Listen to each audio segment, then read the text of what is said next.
আউযু বিল্লাহি মিনাশ শাইতানির রাজিম। অভিশপ্ত শয়তান থেকে আল্লাহর আশ্রয় কামনা করছি। বিসমিল্লাহির রহমানির রহিম। রহমানুর রহিম আল্লাহর নামে শুরু করছি। লাকাদ কানা লাকুম ফি রাসূলিল্লাহি উসওয়াতুন হাসানাহ। নিশ্চয়ই তোমাদের জন্য রয়েছে আল্লাহ রসুলের মধ্যে উত্তম আদর্শ।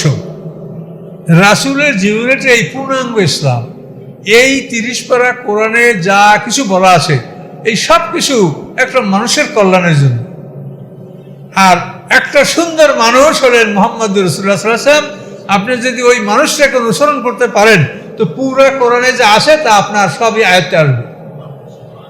কাজে এই জন্য রাসূলের জীবন হচ্ছে যে যুগে যে অঞ্চলে যেখানে যাকে রাসূল পাঠানো হয় ওই রাসূল হলো সেই দিনের আদর্শ, সেই দিনের প্রতীক, সেই দিনের সিম্বল। ওই রাসূলকে অনুসরণ করতে পারলে আর কোনো সমস্যা থাকে না। এই জন্য আল্লাহ তাআলা এটা বারবার বলছেন। আতিউল্লাহ আতিউর রাসূল এটা 19 বার বলা হয়েছে। এবার শুধু রাসূলকে আনুগত্য করার জন্য আরো 11 বার বলা হয়েছে। তো রাসূলের আনুগত্য করা আমাদের জন্য অত্যন্ত জরুরি। আমার মনে হয় যে আমরা যারা এই বক্তৃতা করি কোরআনের তাফসীর তো 1 নম্বরেই, তারপর রাসূলের জীবনীটা যদি প্রথম থেকে শেষ পর্যন্ত মানুষ বারবার শোনে এবং এইটা যদি মুখস্থ হয়ে যায় তাহলে কিন্তু মানুষ দিন সম্পর্কে, ইসলাম সম্পর্কে একটা পূর্ণাঙ্গ ধারণা পেতে পারে। অনেক কাহিনী, অনেক গল্প, অনেক কিছু দিয়া একটা জিনিস অনেক জটিল হয়ে যায় এবং রাসূলের জীবন একটা মানুষের জীবন সংক্ষেপ, এর মাধ্যমেই কিন্তু পূর্ণাঙ্গ ইসলামটা খুব সহজে এবং সঠিকভাবে বোঝা যায়। এই জন্য রাসূলের জীবনী পড়বেন এবং রাসূলের জীবনীগুলি সুরক্ষিত। ইব্রাহিম আলাইহিস সালাম আল্লাহর কাছে দোয়া করেছিলেন, ওয়াজআলনি লিসানা সিদকিন ফিল আখিরিন। এর অর্থ হলো যে আমার সত্য বিবরণ পিছনে পরবর্তীদের মধ্যে আপনি বজায় রাখুন। তাহলে ইব্রাহিম আলাইহিস সালামের সত্য বিবরণ পরবর্তীদের মধ্যে আল্লাহ বজায় রাখতে পারে। ইব্রাহিম জাতির পিতা, সকল রসুলেরই সত্য বিবরণ এটা সমাজে পরবর্তীর মধ্যে আল্লাহ বিরাজমান রাখেন। নবীদের জীবনীতে গন্ডগোল কেউ করতে পারে না, করলে সেটা সাথে সাথে সংশোধন হয়ে যায়। তো আল্লাহ বলেন রাসূলের মধ্যে তোমাদের জন্য উত্তম আদর্শ। কার জন্য? লিমান কানা ইয়ারজুল্লাহ ওয়াল ইয়াউমাল আখির, যারা আল্লাহর সন্তুষ্টি কামনা করে, যারা পরকাল কামনা করে, ও যাকারুল্লাহ কাসীরা, এবং যারা বেশি বেশি করে আল্লাহকে স্মরণ করে, তাদের জন্য রাসূলের জীবনের মধ্যে রয়েছে উত্তম আদর্শ। কাজে এই জন্য রাসূলের জীবনীটাকে আমরা ভালোভাবে পড়বো, শুনবো, বুঝবো যে তিনি কেমন ছিলেন, কি ছিলেন। তার জীবনটা দেখেন। তিনি পৌষ মাস, জন্মের 6 মাস আগে পিতা মারা গেছে। তারপরে 6 বছর বয়সে তার মা মারা গেছে। 8 বছর বয়সে তার দাদা মারা গেছে। এরপরে চাচার তত্ত্বাবধানে তিনি লালিত পালিত হয়েছেন, বড় হয়েছেন। 15 বছর বয়সে তাকে চাচায় চাকরি দিয়েছে বিবি খাদিজার বাড়িতে। সেখানে তিনি কাজ শিখেছেন। কাজ না শিখলে মানুষ কেমনে সংসার চালাবে? এই বিবি খাদিজাতুল কুবরার বাড়িতে কাজ শিখেন এবং সেখানে আল্লাহর মহিমা, আল্লাহ তাআলা বিবি খাদিজার অন্তরে তার জন্য ভালোবাসা সৃষ্টি করে দিয়েছেন। ফলে বিবি খাদিজার সাথে তার বিবাহ বন্ধনে আবদ্ধ হওয়ার ফলে তার পৃথিবীর যে একটা সংসার পরিচালনার যে একটা দুশ্চিন্তা, এটা আল্লাহ তার দূর করে দিয়েছেন। এই দুশ্চিন্তাটা দূর হয়ে যাওয়ার পরে তিনি হেরা গুহায় ধ্যান করতে সুযোগ পেয়েছেন। সংসারের জন্য চিন্তা নাই, ধন সম্পদ প্রচুর। বিবি খাদিজা বিবি সবই সম্পদ রাসূলকে দিয়ে দিয়েছেন। এখন এই নিয়ে তিনি একটা স্বাধীনভাবে চিন্তা করার সুযোগ পেয়েছেন। এই চিন্তা করতে করতে 40 বছর বয়সে আল্লাহ রাসূলের কাছে প্রথম ওহী আসে। ওহী আসার পরে কি যে দুর্যোগ, মানে প্রথমে যারা ইসলাম গ্রহণ করছে সুমাইয়া মহিলারা, সর্বপ্রথম যে মহিলা ইসলামের জন্য শহীদ তার নাম হলো সুমাইয়া। এই সুমাইয়া রাদিয়াল্লাহু তাআলা না একজন মহিলা, ইসলামের জন্য সর্বপ্রথম তিনি শাহাদাত বরণ করেছেন। এরপরে আম্মারের পিতা ইয়াসির, তাকে হত্যা করা হয়েছে। আম্মারকে কষ্ট দেওয়া হয়েছে। এভাবে নবুয়তের প্রথম 3 বছর তো গোপনে ইসলামের দাওয়াত হয়েছে। তো 3 বছর পরে আল্লাহ বলছেন যে আপনি প্রকাশ্যে দাওয়াত দিন। প্রকাশ্যে দাওয়াত দেওয়ার মহাবিপদ। মুসলমানরা কোথাও ঠাঁই পায় না। শেষ পর্যন্ত তারা আবিসিনিয়া হিজরত করলো। নবুয়তের 5ম বছরে আবিসিনিয়া হিজরত করলো। তো সেখানে 82 জন মানুষ আবিসিনিয়া হিজরত করছে। এর আগে হিজরত করছিল 16 জন নবুয়তের 5ম বছরে। অনেকে একটা কথা বলেন যে উমর ফারুক যখন ইসলাম গ্রহণ করছে তখন মুসলমানের সংখ্যা দাঁড়িয়েছে 40। এ কথাটা ঠিক না। তার কারণ উমর ফারুক ইসলাম গ্রহণ করছে নবুয়তের 6ষ্ঠ বছরে, হামজা রাদিয়াল্লাহু তাআলা ইসলাম গ্রহণ করেছেন 6ষ্ঠ বছরে।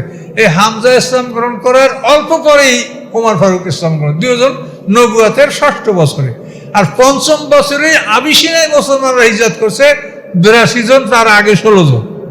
তাহলে উমর ফারুক ইসলামের সময় মুসলমানরা 40 জন হয়েছে, এই কথাটা একটা ব্যাপকভাবে সমাজে চালু, এটা তো ভুল কথা।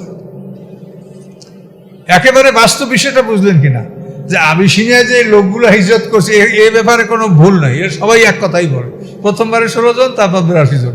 এটা তো নবুয়তের 5ম বছরে, আর উমর ফারুক ইসলাম গ্রহণের 6ষ্ঠ বছরে। কাজে এই জন্য রাসূলের জীবনীগুলো ঠিকই আছে সব, তারপরও টুকটাক কিছু সমস্যা আছে, এটা থাকবেই। তো এই জন্য আমাকে আমার শ্রোতারা অনুরোধ করেন যে আপনি একটা রাসূলের জীবনী লেখেন, কিন্তু আমি মনে করি যে রাসূলের জীবনী অনেকগুলো বিশুদ্ধ জীবনী আছে, তো এই জন্য আমি এটা লিখবো কিনা আমার এখনো আমি মনের দিকে প্রস্তুতি নেই, যেহেতু আসলে রাসূলের জীবনী বিশুদ্ধ জীবনী আছে। বিশেষ করে ইংরেজিতে সব রাসূলের জীবনীগুলো লেখা, সেগুলি বেশি অথেন্টিক, ইংলিশ মিডিয়াম যেগুলো লেখা, আপনারা সংগ্রহ করেন, খুবই সুন্দর। তো এভাবে যাই হোক, তারপর যদি আল্লাহ সময় দেয়, আমি খালি ভয় করি যে আমি বোধহয় এটা করতে পারবো না, এর আগে মরে যাবো। এই করতে করতে তাফসীর লিখছি সংক্ষিপ্ত, তাফসীরটা আরও একটু ল্যাবরেটরি লিখলে ভালো হতো, কিন্তু হয়তো লিখতে পারবো না, আমি সময় পাবো কিনা, এই জন্য খুব তাড়াহুড়া করে সংক্ষেপে তাফসীরটা শেষ করছি। এরপরে তাফসীরটা ছাপাতে পারবো কিনা, আপনাদের প্রকাশ্যে গোপনে অনেকেরই সহযোগিতা এর মধ্যে ছিল, তাফসীরটা আল্লাহ ছাপাতে দিয়েছে। এখন মনে হয় যে তাহলে সামনে আরও কিছু কাজ করবো নাকি, এরকম আমার মনে হয় যে তাহলে আমি আরও, যখন আল্লাহ সময় দিয়েছে তারও কিছু কাজ করব নাকি। তো করার ইচ্ছা মনে আসে, যদি আল্লাহ মঞ্জুর করে হয়তো আরও কিছু কাজের প্রোগ্রাম নিব হাতের সামনে। তো এখন মানে রাসূল যে আমাদের উত্তম আদর্শ, এটা দেখেন যে আল্লাহর রাসূল এভাবে তিনি 13 বছর পর্যন্ত মক্কায় সময় কাটালেন। শেষ পর্যন্ত মক্কার লোকেরা তাকে খুন করবেই, সবাই মিলে একসঙ্গে হত্যা করবে মুহাম্মদ সাল্লাল্লাহু আলাইহি ওয়াসাল্লামকে। এই পরিকল্পনা নেওয়ার পরে তিনি হিজরত করলেন, আল্লাহর হুকুমে তিনি মদিনায় হিজরত করলেন, এবং হিজরতের জন্য আগেই আল্লাহ তাআলা সব রেডি করে দিলেন। অর্থাৎ মদিনার লোকগুলি আল্লাহ রাসূলের হিজরতের আগেই সব মুসলমান হয়ে গেল। আকাবা সন্ধি 11 বছরে, 12 বছরে, 13 3টা সন্ধি সুরঙ্গ পথে, মিনার যে সুরঙ্গ, ওইখানে 3টা সন্ধি হয়েছে আল্লাহ রাসূলের সাথে মদিনাবাসীদের সাথে। তো এই 3টা সন্ধির মাধ্যমে মদিনার সব লোকগুলো মুসলমান হয়ে যাওয়ার পরে তারা দাওয়াত দিয়ে আল্লাহ রাসূলকে মদিনায় নিয়ে গেলেন। সেখানে আল্লাহ রাসূল মদিনায় হিজরত করার 6 মাস পরে যুদ্ধের আয়াত নাযিল হলো, যুদ্ধের অনুমতি পাওয়া গেল। 18 মাস পরে বদরের যুদ্ধ হলো। এই 18 মাস পরে বদরের যুদ্ধ হওয়ার পরে ওখান থেকে অবিরাম যুদ্ধ চলতে, এই যে আমরা আহজাব, এটা তো বিশাল কাহিনী সামনে আমাদের আছে, আমরা ইনশাল্লাহ পাবো, একদিনে শেষ করা যাবে না। তো এখানে দেখেন 8.5 বছর, মদিনার জীবন হলো আল্লাহ রাসূলের 10 বছর, তার মধ্যে 18 মাস পরে হলো বদরের যুদ্ধ। 18 মাস গেলে থাকে কত, 8.5 বছর। এই 8.5 বছরের মধ্যে আল্লাহ রাসূল বদরের যুদ্ধ সহ 85টা যুদ্ধ করেছেন, এবং এই 85টা যুদ্ধের মধ্যে 27টা যুদ্ধে আল্লাহ রাসূল নিজে সেনাপতির দায়িত্ব পালন করেছেন, আর বাকি যুদ্ধগুলো অন্যকে দিয়ে পরিচালনা করেছেন। তো একটা মানুষের 8.5 বছরের জীবনে যদি 85টা যুদ্ধ পরিচালনা করতে হয়, সেই মানুষের জীবনটা কিভাবে কাটছে সেটা বলে। নিজে যুদ্ধে যাওয়ার, অপরকে দিয়ে পরিচালনা করা, অপরকে দিয়ে পরিচালনা করতে কষ্ট আরো বেশি। আপনি নিজে যদি ব্যাগটা নিয়ে বাজারে যান তো কষ্ট হইলেও নিরাপদে বাজার করে আসতে পারেন, আর কাউকে টাকা দিয়ে পাঠাইলে মনটা দুরু করে, বাজার করতে পারলো না, টাকা হারিয়ে গেল না, কি করলো না, ও কিছু ভালো কিনলো না মন্দ কিনলো, আপনি কিন্তু অস্থির। তার চাইতে নিজে কষ্ট করে বাজারে গেলেও মনে যাই হোক আমি যা পারছি তাই কিনছি। তা আল্লাহ রাসূলের জীবনটা দেখেন যে তিনি 8.5 বছরে 85টা যুদ্ধ করেছেন, তাহলে বছরে 8 10 80 আর 5, তাহলে 1 বছরে 10টা যুদ্ধ, 12 মাসে 10টা যুদ্ধ আল্লাহ রাসূল করেছেন। এইভাবে তার জীবনটা পার হয়ে গেছে। এখন রাসূলের জীবন হলো উত্তম আদর্শ। এখন আমাদের জীবনে এই আদর্শের কি আছে বলেন? তাহলে আমাদের জীবনে আল্লাহর রসুলের আদর্শ কি আছে? একটা পোশাক সর্বস্ব ছাড়া, বলেন তো? একটা পোশাক, এটা হলেই মনে করি বাস, পোশাক থাকলেই ভালো। পোশাক কেউ ছোটখাটো থাকলে তাকে সালাম দিও না, কেউ দাঁড়িয়ে না থাকলে সালাম দিও না, এইসব মশলা নিয়ে আমরা ঘুরে বেড়াচ্ছি। তো এগুলি তো অত ইসলামে এগুলি অত গুরুত্বপূর্ণ না, তার চেয়ে অনেক গুরুত্বপূর্ণ অন্যান্য বিষয়গুলি। কথা বলতে পারছেন? এই মারুফ সাহেব তো আপনার কাছে মাঝে মাঝে আসে, উনি দক্ষিণ অঞ্চল এলাকায় গেছে, জামাটা ফাড়া জামা গায়ে, ওনার ইমামতি করতে দেয় না। লম্বা জামা গায়ে আছে, সুরাকেরা ঠিক নেই, তাকে দেশে ইমামতিতে।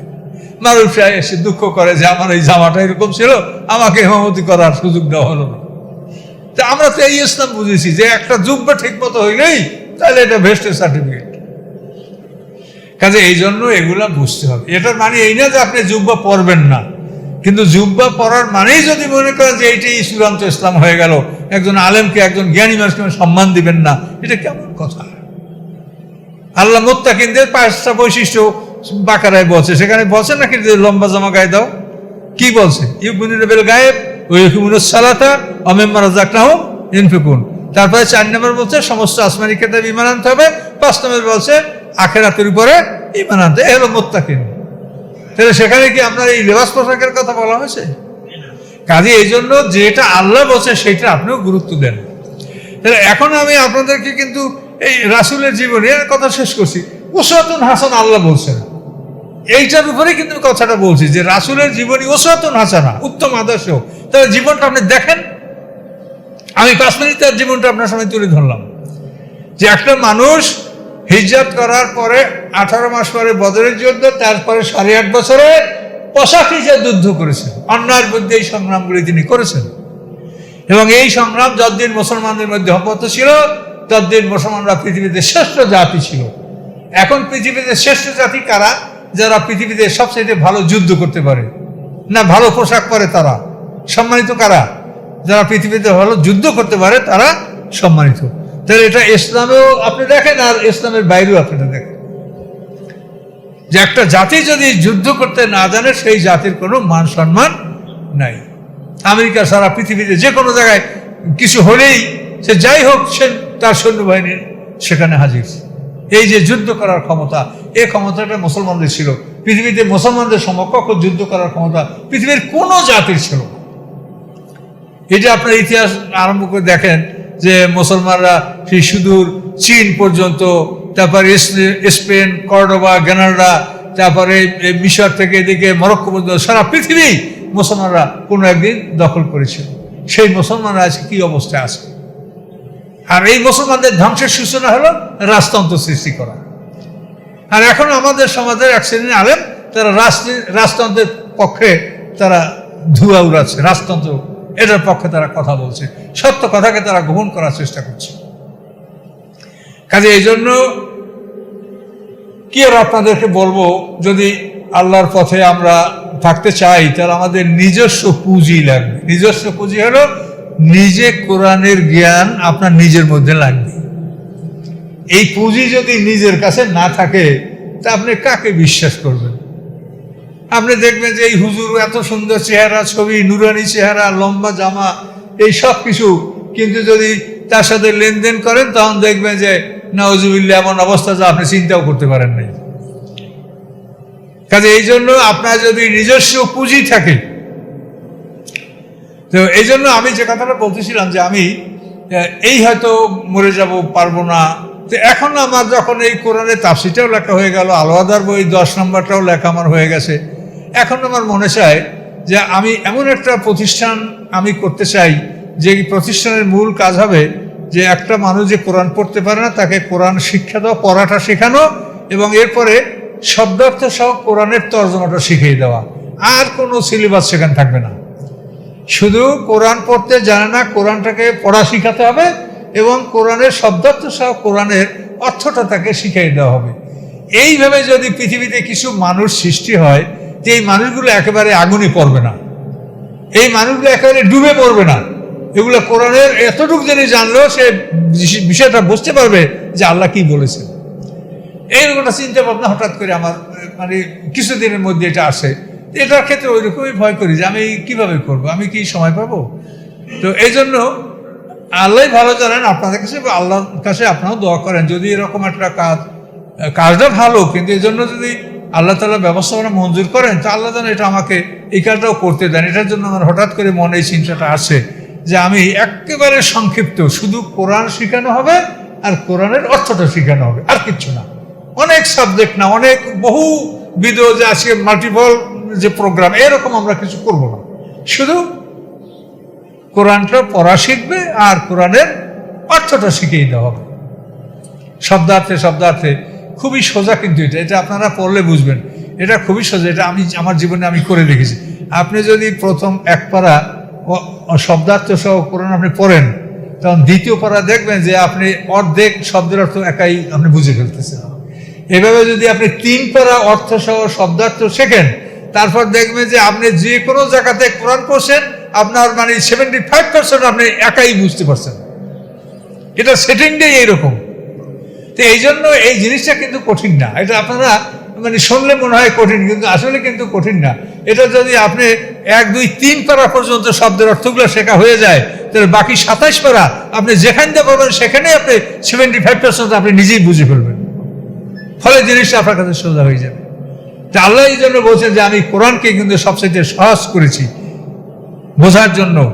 কাজী কোরআনকে বোঝার জন্য আল্লাহ তাআলা যে সহজ পদ্ধতি করেছেন, এইটা আমার মনে একটা নিয়ত আছে। যদি আল্লাহ মঞ্জুর করেন, জানি না, আমার চাইতে অনেক বয়স্ক মানুষ পৃথিবীতে আছে, অনেক কাজবাজ করছে, কিন্তু আমার কেন জানি ওই কোরআন তাফসীর লেখা থেকেই খালি ভয় যে আমি এটা হয়তো মরে যাবো, এটা আমি করতে পারবো না। এভাবেই আমি খুব তাড়াহুড়া করে সব কাজ করছি। এখন আমার এই চিন্তাটা মাথায় আসছে, এখন আল্লাহই ভালো জানে যে এভাবে কিছু করা যাবে কিনা। তো আলহামদুলিল্লাহ, অনেক সময় আমাদের নষ্ট হলো। আমরা কোথায় আসলাম? আউযু বিল্লাহি মিনাশ শাইতানির রাজীম। ওয়ালাম্মা রাআল মুমিনুনা আল আহজাবা ক্বালু হাযা মা ওয়া'আদানা আল্লাহু ওয়া রাসূলুহু ওয়া সাদাকাল্লাহু ওয়া রাসূলুহু ওয়া মা যা'আদহুম ইল্লা ঈমানান ওয়া তাসলিমা। উপরে আয়াতে আল্লাহ বলেছেন যে রাসূলের মধ্যেই রয়েছে তোমাদের জন্য উত্তম আদর্শ। তো একথার উপরে আমরা কিছু কথা বলছিলাম, সেটা সবসময় মনে রাখতে হবে যে একটা দিন, এই দিনের পূর্ণাঙ্গ রূপরেখা হলো ওই দিনকে যে নিয়ে আসেন, যে রাসূলের দায়িত্বে দিন আসে, ওনার জীবনটাই ওই দিনের একটা পূর্ণাঙ্গ চিত্র। এই জন্য রাসূলের আনুগত্য, তাকে সর্বক্ষণ সর্বাবস্থায় স্মরণ করা, এটা আমাদেরকে একেবারে অবশ্য পালনীয় হিসেবে এটা ধরে নিতে হবে, রাসূলের আনুগত্য। এরপরে সামনে ঘটনা, ওয়ালাম্মা রাআল মুমিনুল আহজাবা, অথবা যখন মোমেনরা সম্মিলিত বাহিনী দেখতে পেল, কলু, তারা বলল, হাজা মা ওয়াদান আল্লাহু রাসূলুহু, ইহা হচ্ছে উহাই যা আল্লাহ এবং তার রাসূল আমাদের সাথে ওয়াদা করেছিলেন। ওয়া সাদাকাল্লাহু ওয়া রাসূলুহু, এবং আল্লাহর রাসূল, আল্লাহ সত্য বলেছেন, তার রাসূলও সত্য বলেছেন। ওয়া মা যা'আদহুম ইল্লা ঈমানান ওয়া তাসলিমা, এই সম্মিলিত বাহিনী দেখে তাদের ঈমান বাড়লো এবং আত্মসমর্পণ বাড়লো, তাদের মনে কোনো দুর্বলতা আসলো না। সম্মিলিত বাহিনী, এই সম্মিলিত বাহিনী এটা খুবই একটা বিরাট আলোচনা। সবচেয়ে কোরআনে যতগুলি যুদ্ধের কথা আছে, এটা সবচেয়ে বড়, এটার উপরই একটা সূরা। তো উহুদের যুদ্ধের পর ইহুদি বনু নজির এরা মদিনা থেকে বহিষ্কার হয়েছে। বদরের যুদ্ধের পরে বহিষ্কার হয়েছে ইহুদি বনু কাইনুকা। উহুদের যুদ্ধের পরে বহিষ্কার হয়েছে ইহুদি বনু নজির। আর খন্দকের যুদ্ধ, এই যে এই যুদ্ধের পরে বের হয়েছে ইহুদি বনু কুরাইজা। এই 3টে ইহুদি দল মদিনা ছিল। তো এই 3 দলই মদিনা থেকে বহিষ্কার হয়েছে। তো এই যে যুদ্ধটা, এইটার সংগঠক ছিল ইহুদিরা। মদিনার থেকে ইহুদি বনু নজির বহিষ্কার হওয়ার পর তারা একমত হলো যে আমরা যে কোনো মূল্যে আরবদেরকে একত্রিত করব এবং আমরা মদিনা শহরকে আমরা ধ্বংস করব। এই জন্য ইহুদিদের সর্দার হুয়াই বিন আখতাব আবুল হোকায়েক, কেনানা, তারপরে আবু রাফে, এই সব বড় বড় ইহুদি নেতারা এরা সব মক্কায় গেল। তো হুয়াইব ইবনে আখতাব এ হচ্ছেন এদের মধ্যে সবার বড় এবং সবার মুরব্বী। ইনি রাসূল পাক সাল্লাল্লাহু আলাইহি ওয়াসাল্লামের শ্বশুর। এই হুয়াইব ইবনে আখতাবের কন্যা সাফিয়া, একে আল্লাহ রসুল বিয়া করেছেন। এই হুয়াইব ইবনে আখতাব, তারপরে কেনানা, তারপর আবুল হোকায়েক, তারপরে আবু রাফে যাকে বলা হয় সালাম বিন সালকান, এরা সবাই মক্কায় গিয়ে আবু সুফিয়ানকে বলেছে যে তুমি যদি মদিনা আক্রমণ করো তো আমরা সার্বিকভাবে তোমাদেরকে সাহায্য করব।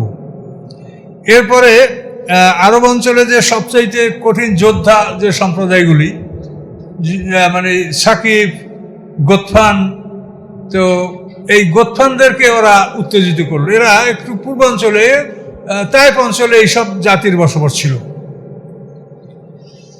তো এইভাবে তারা গোতফান, ফাজারা, আশজা, এই সব দলের মানুষগুলিকে মদিনার বিরুদ্ধে তারা একত্রিত করেছে। আর ওদিকে আবু সুফিয়ান, সে কোরাইশ এবং তেহামাবাসী, এদেরকে নিয়ে আবু সুফিয়ান সংগঠন করেছে এবং তাদেরকে একত্রিত করেছে, আবার এরা ওদেরকে একত্রিত করেছে। সম্মিলিত বাহিনীর সেনাপতি হবেন আবু সুফিয়ান, এবং বিভিন্ন দলীয় সেনাপতি আছে। যেমন গোতফানের সেনাপতি ছিল উয়াইনিয়া বিন হাসান ফাজারি, তারপরে আরেকজন ছিল হারেস ইবনে আমর। তো এভাবে একটা বিশাল বাহিনী যারা মদিনার বিরুদ্ধে একত্রিত করতে মানে তারা সক্ষম হয়েছিল। এই জন্য এই যুদ্ধটার নামে হচ্ছে আহজাব, সম্মিলিত বাহিনী।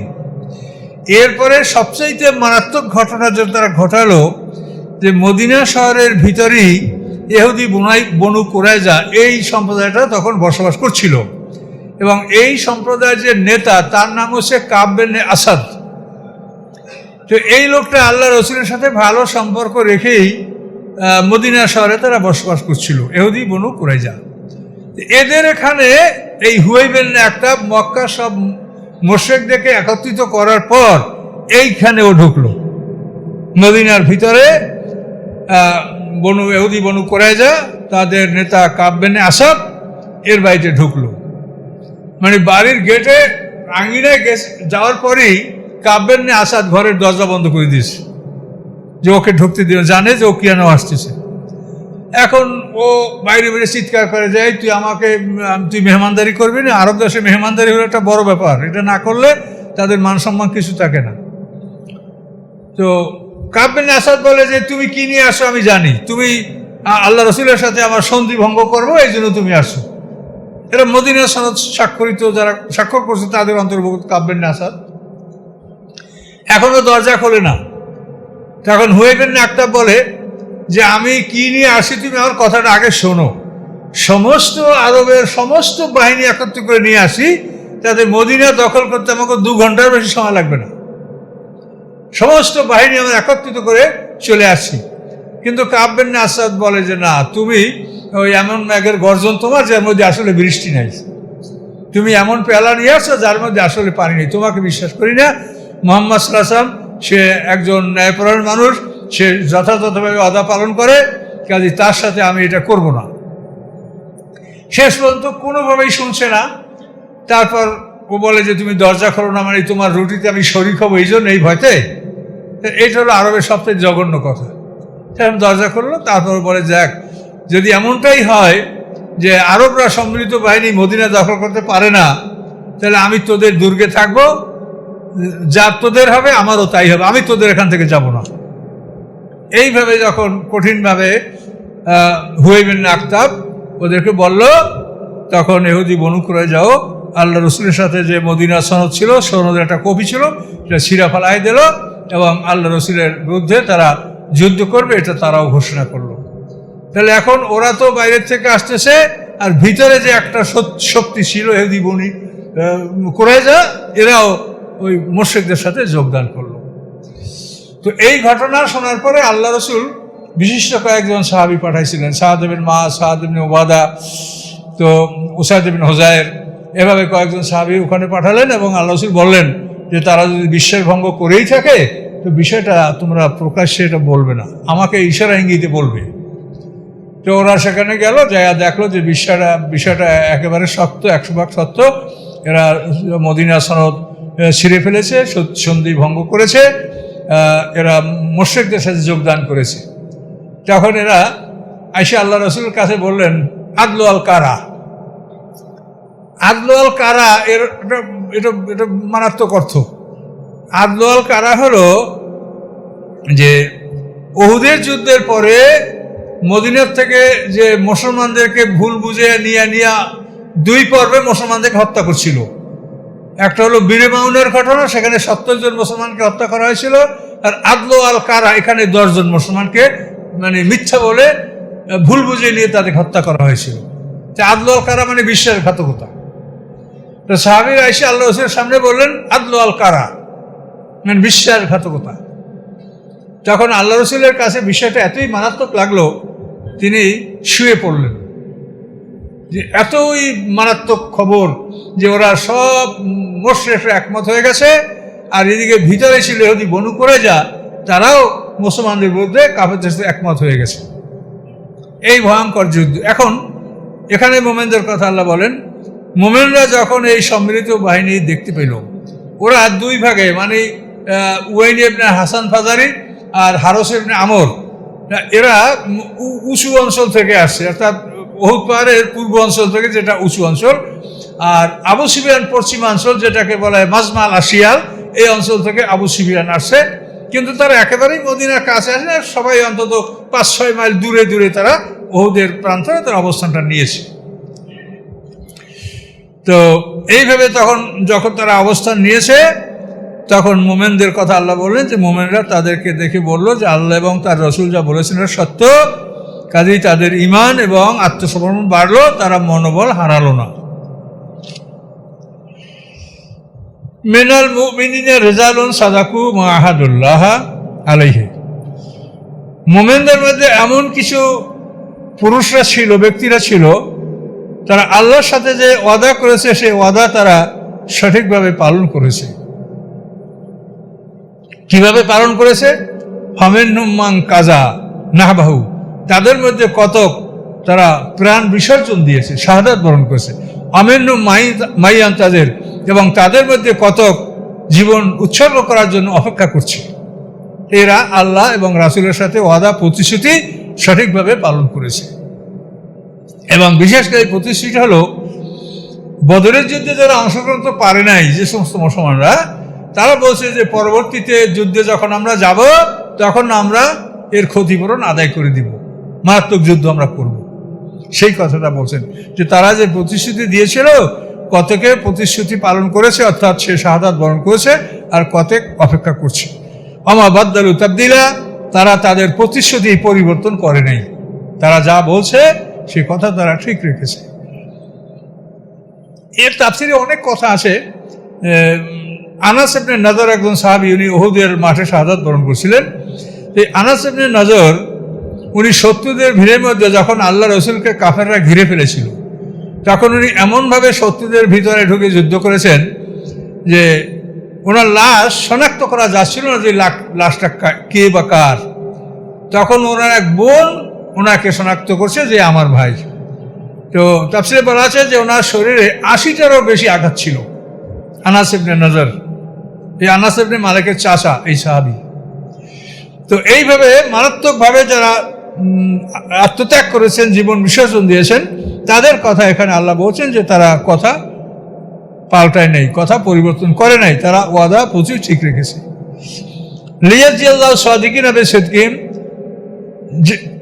যার ফলে আল্লাহ তাআলা সত্যবাদীদেরকে তাদের সত্যের পুরস্কার তারা পাবে, দান করবেন আল্লাহ।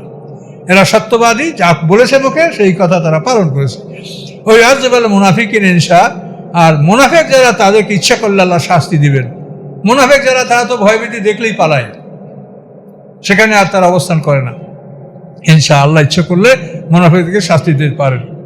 আও ইয়াতুবা আলাইহিম, আর মুনাফিকদের মধ্যে কারো কারো তওবা আল্লাহ কবুল করতে পারেন। ইন্নাল্লাহ কানা গাফুরুর রাহিমা, নিশ্চয়ই আল্লাহ তাআলা ক্ষমাশীল এবং দয়াবান। মুনাফিকদেরকে আল্লাহ এমন বলেন না যে তওবা করলে তাদের কবুল করা হবে না। মুনাফিকদের মধ্যে একজন সাহাবী মুনাফিকদের মধ্যেই সে ছিল। এই সাহাবীর নাম হলো মাকশা হুমায়রি। তো এই সাহাবী ওই মুনাফিকরা যা বলতো শুনতো, শুনিয়ে চুপ থাকতো, নিজে কিছু বলতো না। তো এই মুনাফিকদের ব্যাপারে তওবার মধ্যে যখন নানাভাবে তাদের বিরুদ্ধে আয়াত নাযিল হলো, তখন এই মাকশা হুমায়রি এই সাহাবী মুনাফিকদের মধ্যেই তার অবস্থান ছিল।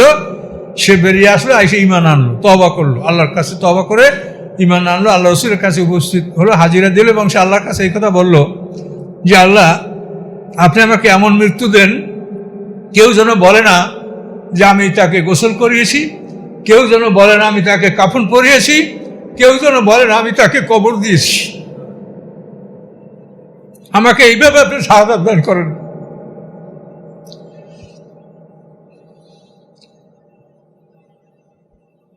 সত্যি এই সাহাবী আল্লাহ রাসূলের ইন্তেকালের পরে আবু বকর সিদ্দিক রাদিয়াল্লাহু তাআলার জামানায় এই ভণ্ডনবীদের বিরুদ্ধে যুদ্ধে শাহাদাত বরণ করেছেন, কিন্তু তার লাশ কেউ খুঁজে পায়নি। সবাই দেখেছে যুদ্ধে আসে, শাহাদাত বরণ করেছে, কিন্তু ওনার লাশ কেউ খুঁজে পায়নি। আল্লাহ বলেন, তো মুমিনদের অনেকেই এইভাবে প্রতিশ্রুতি পালন করেছেন এবং মুনাফিকদের ব্যাপারেও আল্লাহ বলছেন যে তারাও যদি আল্লাহর কাছে ফিরে আসে, তওবা করে, আল্লাহ তাআলা তাদের তওবাও কবুল করবেন। আল্লাহ বলেন, রাদ্দাল্লাযীনা কাফারু বিগাইযিহিম, কাফেরদেরকে তাদের গোস্বা সহ আল্লাহ ফিরিয়ে দিলেন। খুব গোস্বা নিয়ে, রাগান্বিত হইয়া, খুব অহংকার নিয়ে আসছিল যে মদিনা শহরকে ধূলিসাৎ করে দেওয়া হবে। আল্লাহ বলেন ওদের গোস্বা সহ আল্লাহ ওদেরকে ফেরত দিলেন। ওরা ফিরে যেতে বাধ্য হলো। লাম ইয়ানালু খায়রা, কোনোভাবেই কোনো কল্যাণ লাভ করতে তারা পারে নাই। ওয়াকাল্লাহুল মুমিনাল কিতাল, মুমিনদের যুদ্ধের ব্যাপারে আল্লাহ তাআলা যথেষ্ট। আল্লাহ তাআলা মুমিনদেরকে সাহায্য করে থাকেন। ওয়াকানাল্লাহু কাবিয়ান আজিজা, নিশ্চয়ই আল্লাহ তাআলা মহাশক্তির মালিক এবং পরাক্রমশালী। কাজী মুমিনদের যুদ্ধের ক্ষেত্রে আল্লাহই মুমিনদেরকে সাহায্য করে থাকেন। তো সম্মানিত সুধী, এই যুদ্ধের অনেকগুলি দিক আমরা ধীরে ধীরে আলোচনা করব। রাত্রে আমাদের আলোচনা আছে, তো কথাগুলি আপনারা ধীরে ধীরে হজম করার চেষ্টা করবেন। অনেক গুরুত্বপূর্ণ কথা এবং অনেক জটিল জটিল বিষয়। তো আল্লাহ তাআলা এভাবে বললেন যে মুমিনদের যুদ্ধের ক্ষেত্রে আমি আল্লাহ যথেষ্ট, যে আমি এটার ব্যবস্থা আমি গ্রহণ করব এবং আমি শক্তিশালী এবং আমি পরাক্রমশালী।